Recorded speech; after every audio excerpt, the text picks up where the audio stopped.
The cavalry has arrived. Wrecker. Ugh. How's everyone doing today, guys? My name is T Codes, and this is my review of the first episode of Star Wars: The Bad Batch. This is episode 1, Aftermath, and yeah, they do not mess around in this one. So when it came to this pilot episode, or even just pilot movie, because this is an hour and 10 minutes, 14. Well, I mean, hour and 14 minutes in whole, but I think the credits are like the last 6 minutes, so about an hour and 10 minutes. It's crazy. Okay, I know I said 6 minutes, but I mean, I'm just rounding in that case. Okay, so the Bad Batch, which for Clone Wars, so okay, let me start all this again. Clone Wars, Star Wars: The Clone Wars, love that show. Star Wars Rebels, I love it just as much. Felt like it was more of a Disney-ish Star Wars, whereas Clone Wars obviously was more gruesome. So I mean, Bad Batch, I guess, is kind of more in the middle right now with it, because there is moments of craziness that are like, well, you got, but there are obviously a lot of more jokes. Like, I mean, like I said, like my impression at the beginning, Wrecker is kind of the comic relief of the show, and I don't mind that. I mean, if anything, if you really want to sum this up, it's kind of like Team Fortress 2 in space. I mean, okay, maybe that's not the way to do it, but that's kind of what I saw with Wrecker. Wrecker is the heavy, Crosshairs as the sniper. And, I mean, Hunter, I guess, would be a combination of soldier, spot, and spy. While Tech and Echo, however, they're not really. Yeah. But, okay.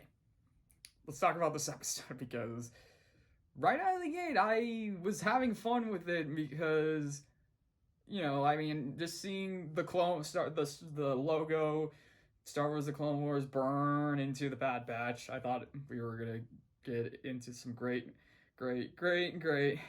story, and then the narration kicks in, and I'm like, cool, we're having some Clone Wars in here, and then they mention the Jedi who's battling the droid army and leading the clones, and I'm like,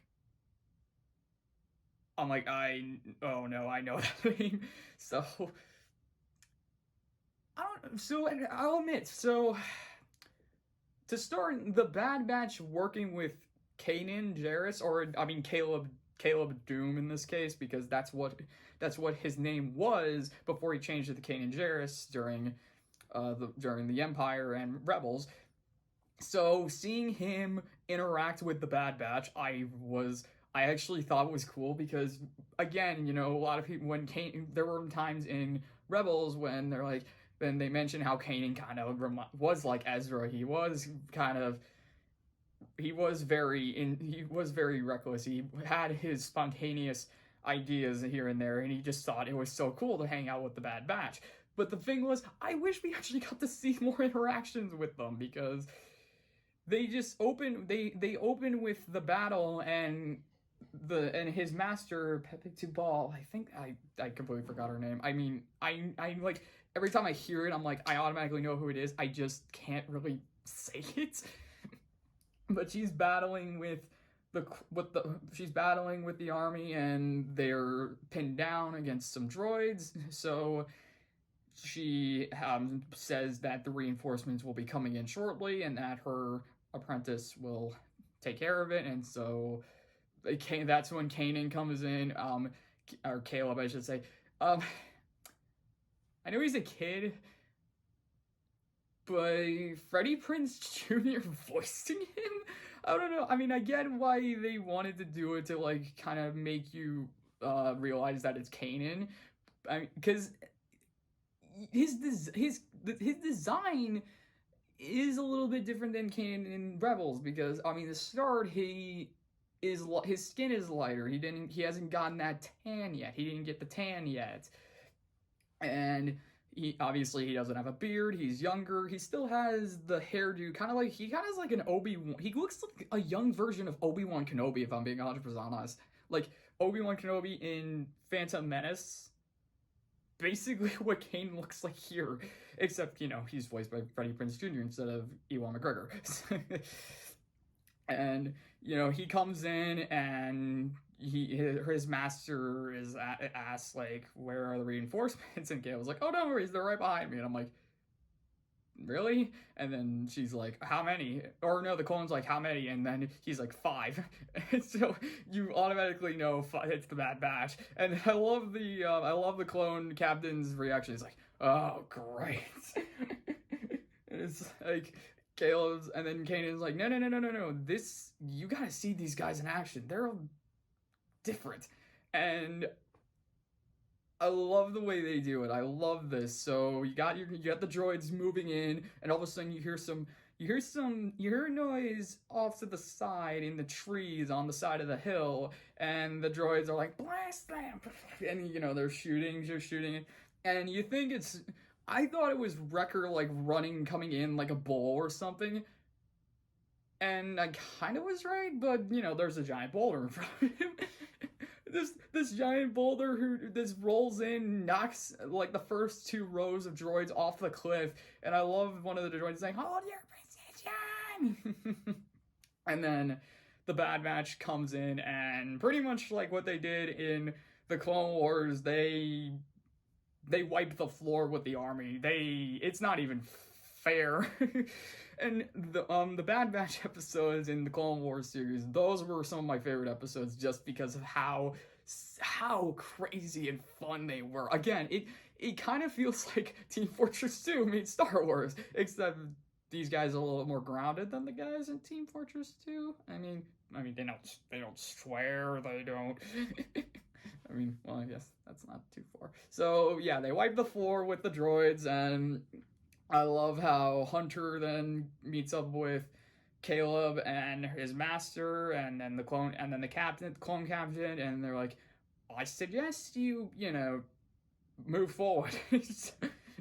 And so then I like how the clone captain asked like, where's the rest of the reinforcements, and and then Hunter says they were transferred to Coruscant for who knows what. We're all you got. And you hear transfer to Coruscant, and you're like, this isn't, nope. And a part of me was kind of hoping they would spend more time like with the Bad Batch developing with Caleb, because I thought they were gonna try and set up more of Kanan's origin here. I mean, don't get me wrong, I thought in Rebels, they talked about everything that happened to him in Rebels, like how he lost his master and the clones and stuff. And if I never saw it, I wouldn't be too mad.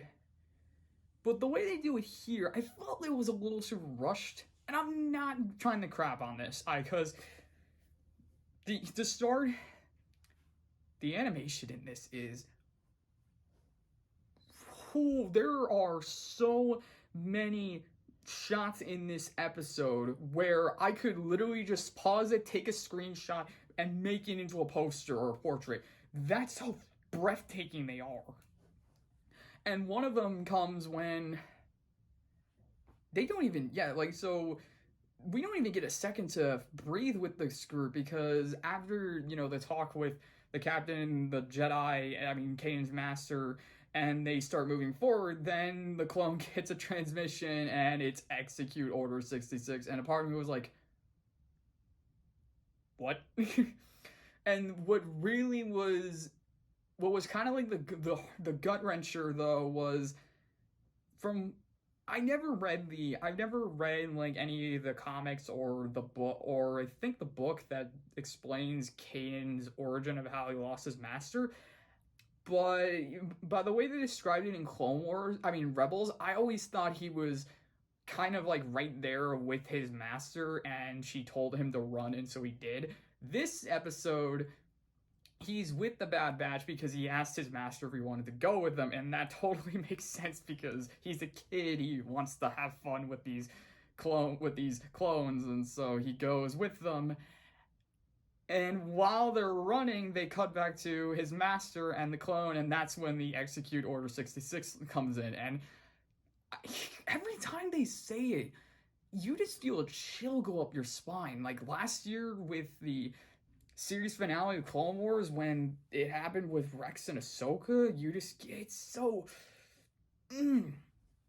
But what's interesting, I mean, I kind of expected this because given the trailers that we had, it seemed like the Bad Batch didn't have the chips in their head, but it turns out in this episode that they do. It's just that the mutations, the desired mutations that they have, kind of overrided the chips that they have. Mostly overrided the chips, as we find out later on. So the team's with Caleb, and then all of a sudden, Kanan. I'm gonna keep bouncing back and forth. Kanan notices his master.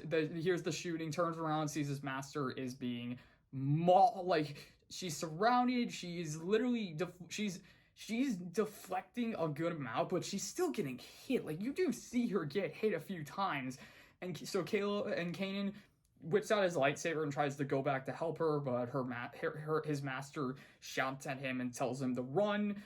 Caleb, run, because again, that was the last thing that Caleb. And I was waiting for it too. They held on it. Like, she's just holding, and I'm just waiting for her to scream run. Because, again, if you've seen Rebels, you know that's the very last line that his master told him.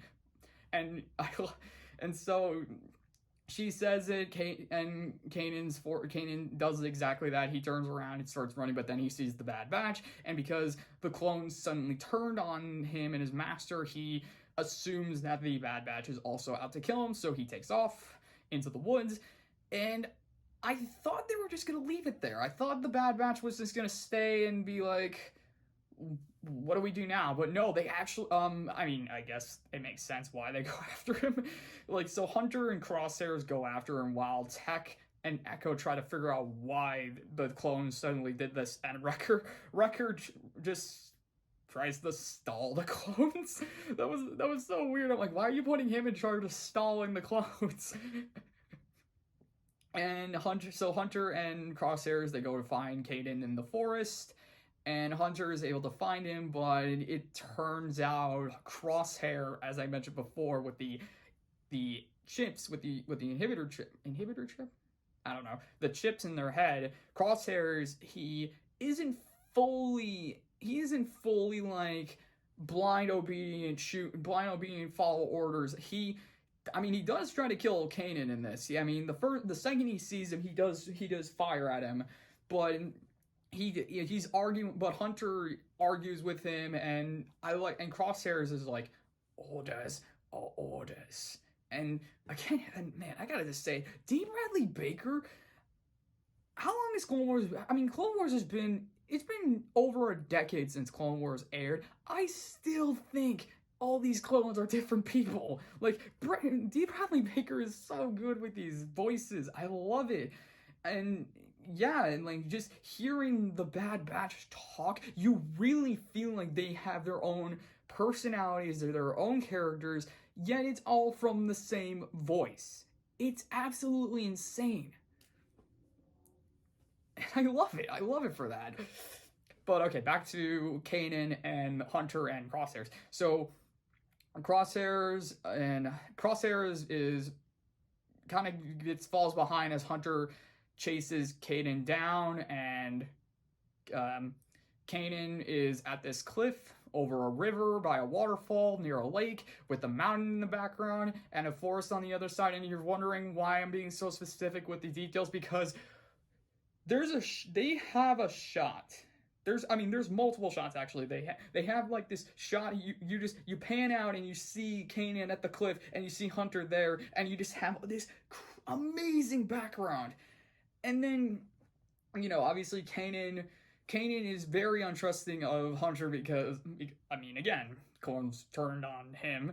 and killed his master. So he's very worried. He's very scared. And Hunter is trying to talk him away from the cliffs, like saying, I mean, I like how he said, he's like, I'm just as confused as you are. I'm trying to figure this out too. And yeah, it makes sense, but again, Kanan doesn't trust him because he's a clone. So he eventually jumps across the ravine, or the ravine, not the ravine. He jumps across to the other side, and he turns around, and then we get another cool shot of the background, which I'm definitely taking a screenshot of that and putting it somewhere. They leave it there, and Kanan runs off, and Crosshairs eventually shows up and asks what happened until Hunter actually lies and says that he stunned Kanan while he was jumping across, so he fell down into the river below and left. Crosshairs, however, is like, I don't buy it, and yeah, so that's the opening of this episode. That's the freaking opening, and a part of me wishes it wasn't. I kind of was hoping they would spend majority of this first episode with the Bad Batch, like doing some other mission, and then Order 66 come in. Like, wouldn't it have been cool if we spent most of this episode with them interacting with Kanan, and then the climax would be them battling these droids, and then Order 66 dropped. So everything we had with the clones and Kanan is suddenly just gone because of Order 66. Just the tragedy of that, the heartbreak. It would have been so cool, but I'm nitpicking. That's honestly a nitpick compared to what happens in this episode, because they go to Kamino, and they are the way they interact with each other is awesome. I mean, Echo to start, he's still new to the team, but I like how he still feels a part of the team. It's not like he's an outsider and he's very he doesn't. I mean, there are moments where he's like, really? And Hunter's like, you haven't been here for long enough. But I do like how they work off each other, and eventually Crosshairs does reveal that Hunter let Kanan go. I mean, actually, there was this one cool line that he says. Usually if you, he's like, why would you? No, it's like, usually when someone falls down, you look down with them. You don't look straight across. And Hunter's like, I don't like to watch. And I'm like, are you sure?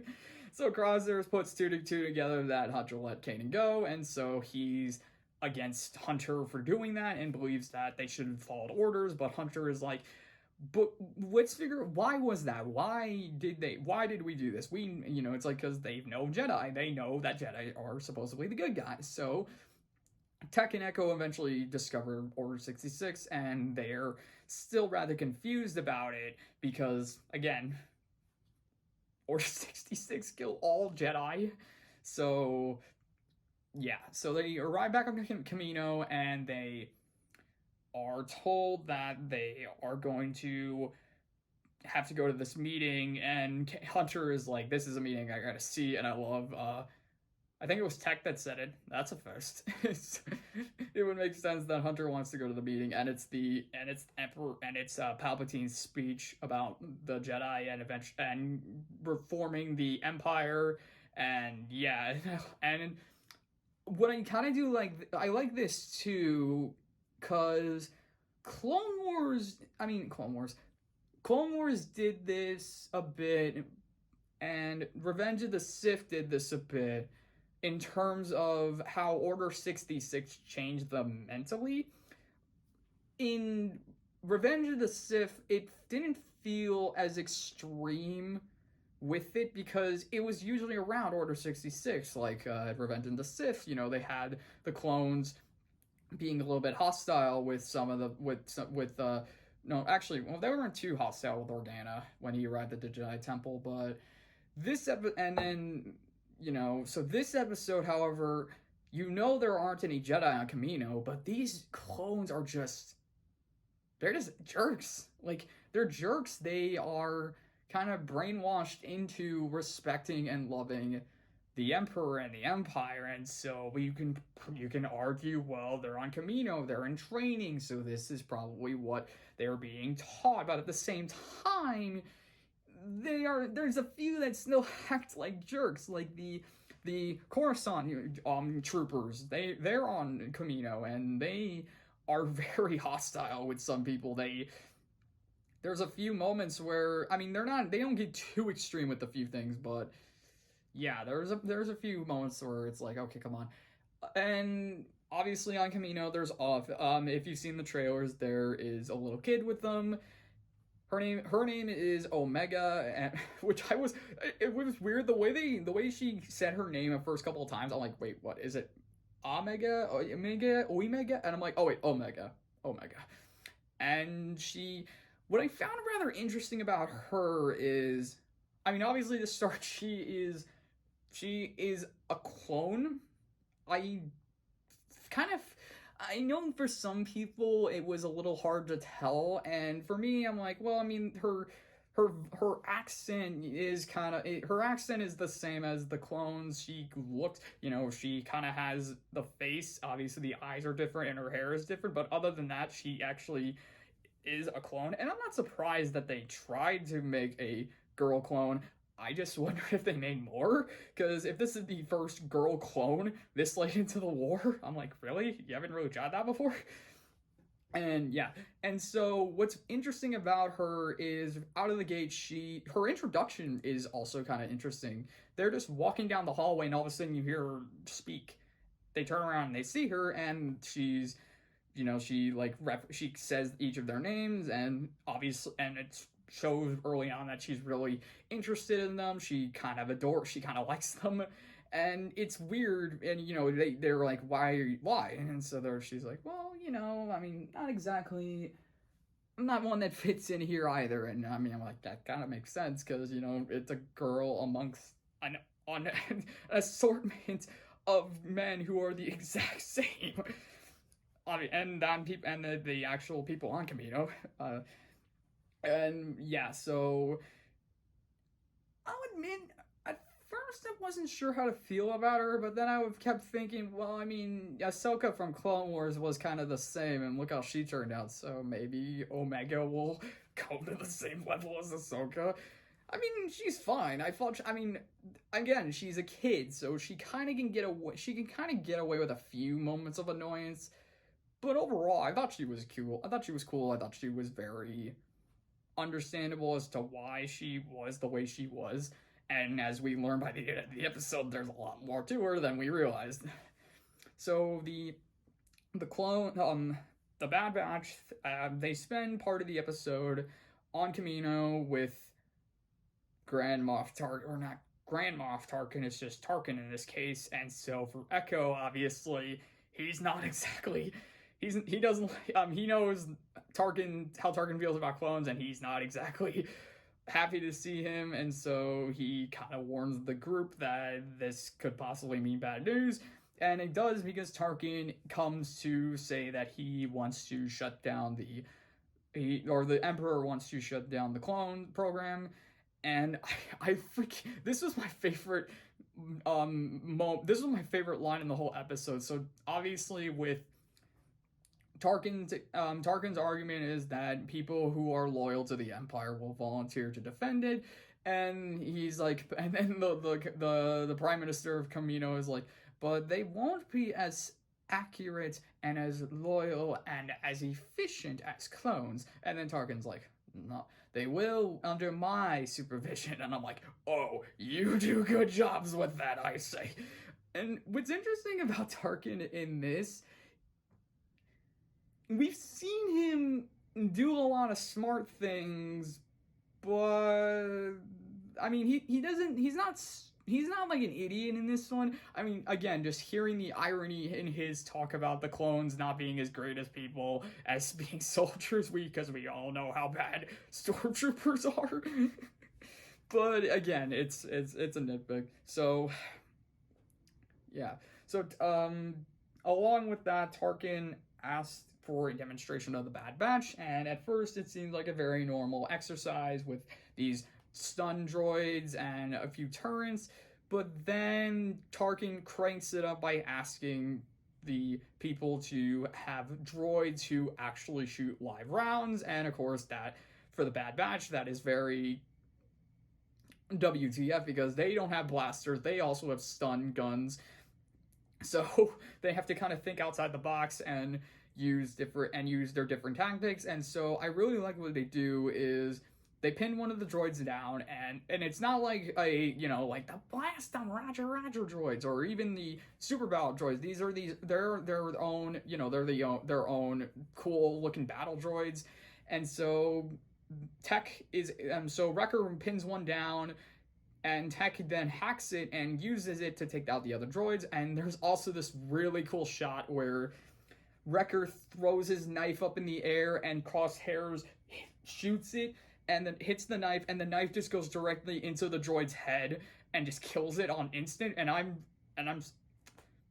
gotta do it. Boom, headshot. TF2, man.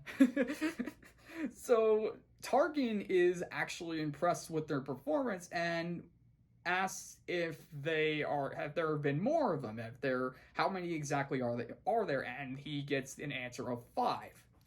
Now what's interesting about that line is you can brush it off and say, well, yeah, there's 5 of them, but then you realize, wait a minute, there were 4 of them, and Echo only joined them after he basically turned into part droid. Does he count? And then you're like, wait, and that was my processing of it when I heard that, and I'm like, okay, so there's someone else here who is. So Tarkin, of course, that's not the only question he asked. He also asked if they are more obedient, like did they follow Order 66, and they said, and I like the Prime Minister and his assistant like trying to cover it up. He's like, well, considering that the general that was there with them is dead and the Padawan is seemingly dead, I would say yes. But then Tarkin's like, yes, but I've heard a counter report saying that wasn't the case. And I'm like, freaking Crosshairs, man. And so he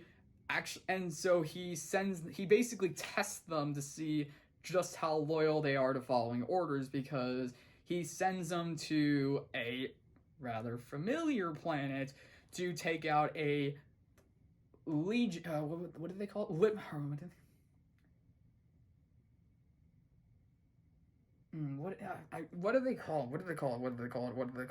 call it?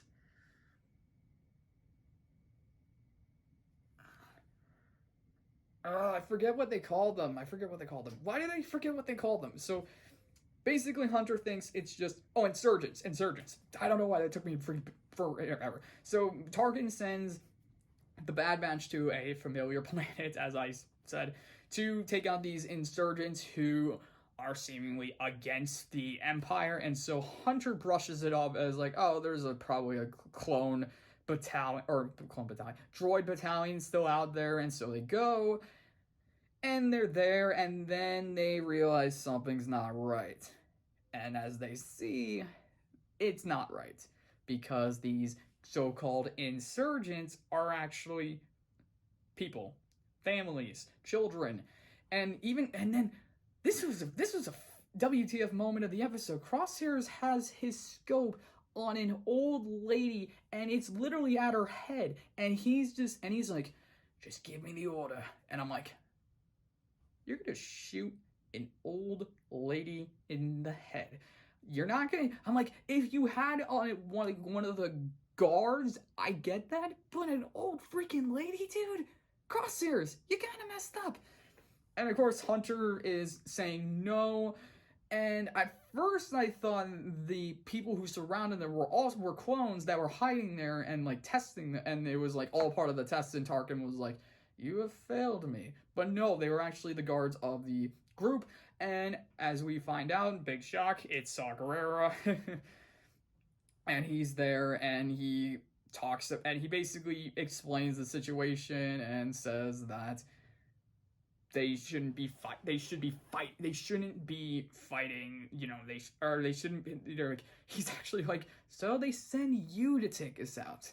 Interesting. And so the Bad Batch, of course, has a moment of talking, and I like Sakura's line, like, you can either adapt and survive or die with the past, which is kind of like a line which reflected a conversation that Hunter had with Omega before they left, because Omega came and warned them that something was a little off about the mission, and Hunter and she also said that she was scared of everything that was going on Kamino, and so Hunter told her that change is change. It's change is a scary thing, but you got to be able to adapt to it. So I like that line because again, Sakura is saying you either adapt and survive or die with the past. That's kind of like the idea of change, and you got to be able to adapt, because if you don't, then so as they head back, Crosshairs is still arguing with the group, saying that they should have gone through with the orders, but of course Hunter is like, how could you say that?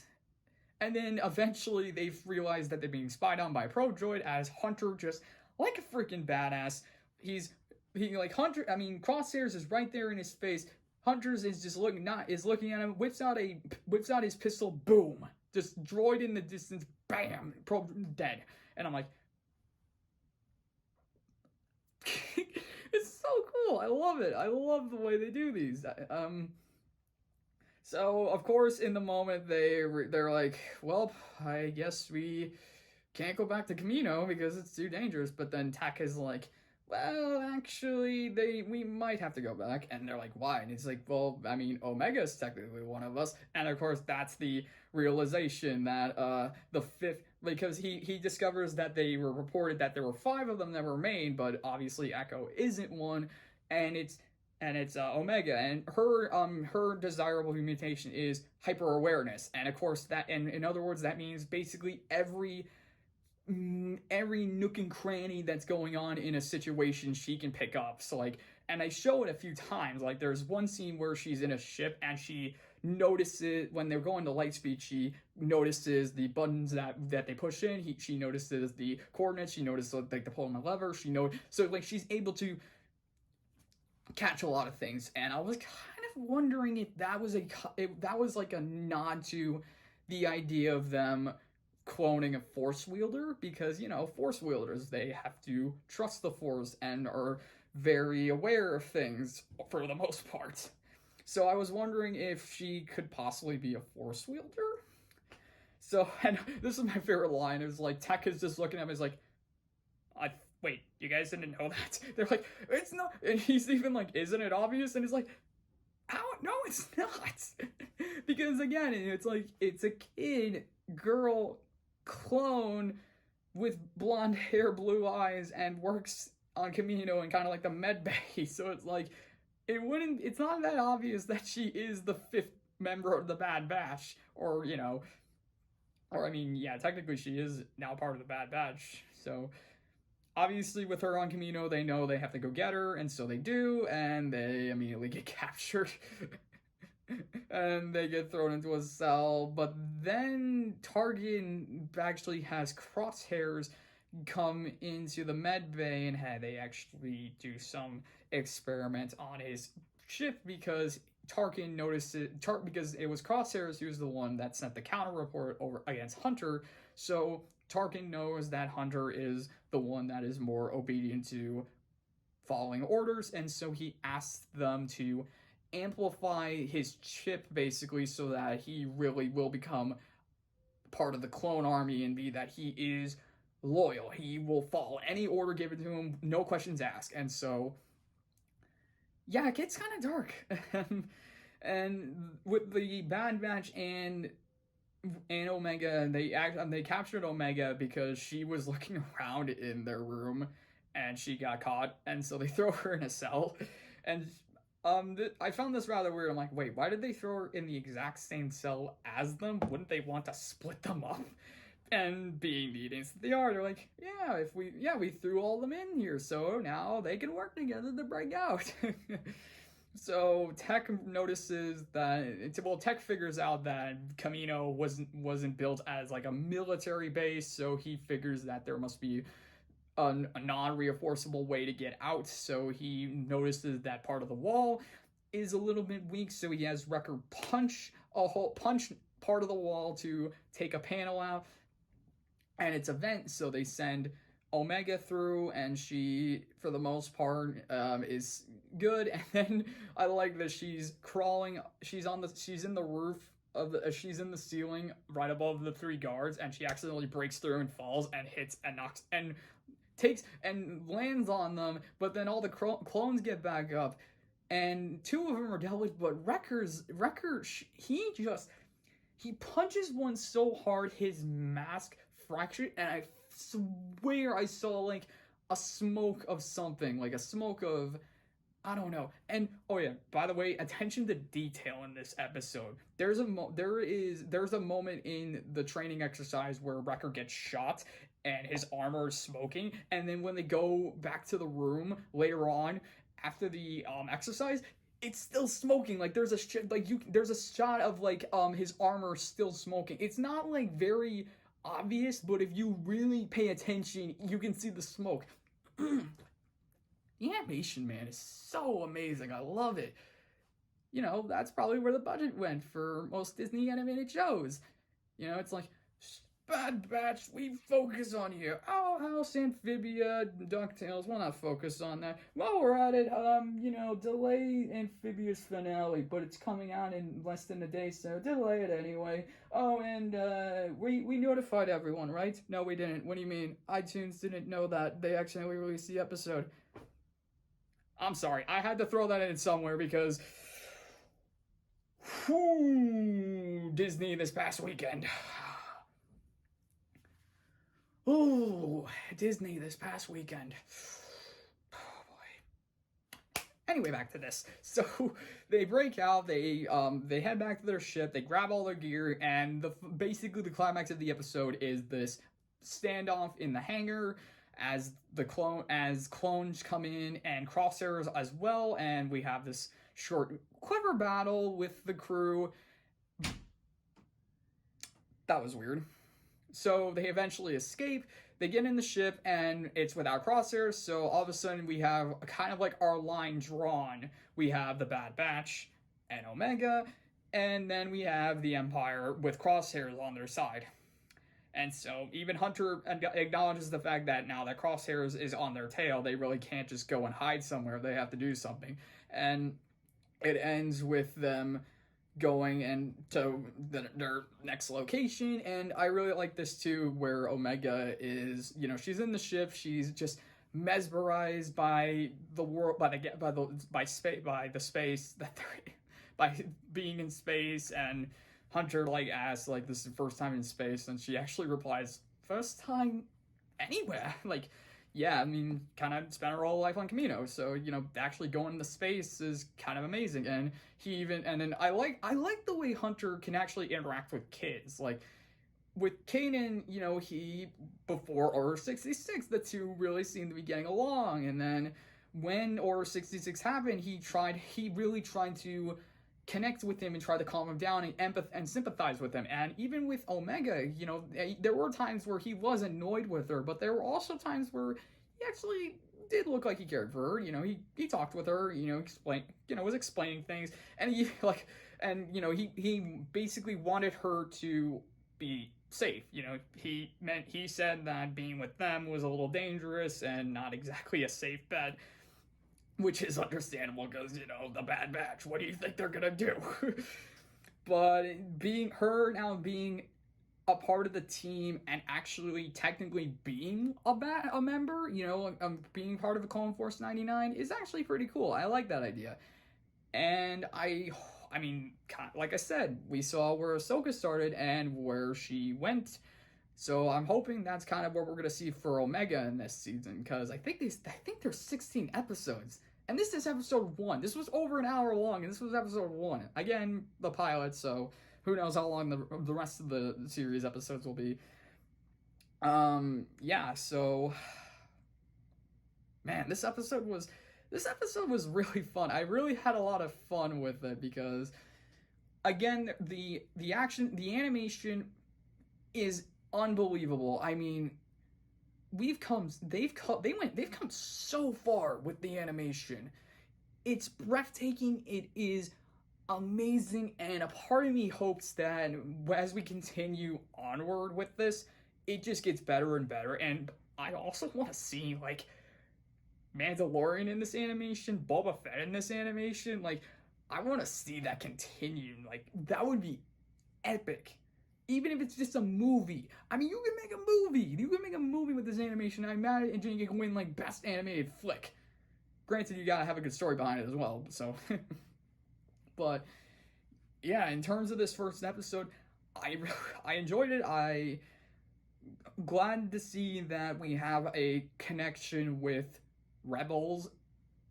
You know, with Kanan's origins being now tied in with the Bad Batch a little bit, not too much, but still a little bit, and just the overall experience. I'm excited to see where we go because now the Bad Batch is technically enemies of the Empire. So what are they gonna do? We shall see. All right, that's all I got for today. So. Hope you guys enjoyed the video. What did you guys think of the Bad Batch episode? Just let me know. You know, after it, we're only episode 1 with the rest of the series to come. I'm excited. So, may the 4th be with you. You gotta love Star Wars Day. All right. What else? Oh yeah, if you liked it, leave a like. If you want to leave a comment, leave a comment. And if you want to subscribe, subscribe. You don't have to. I'm just saying. All right, now we're done.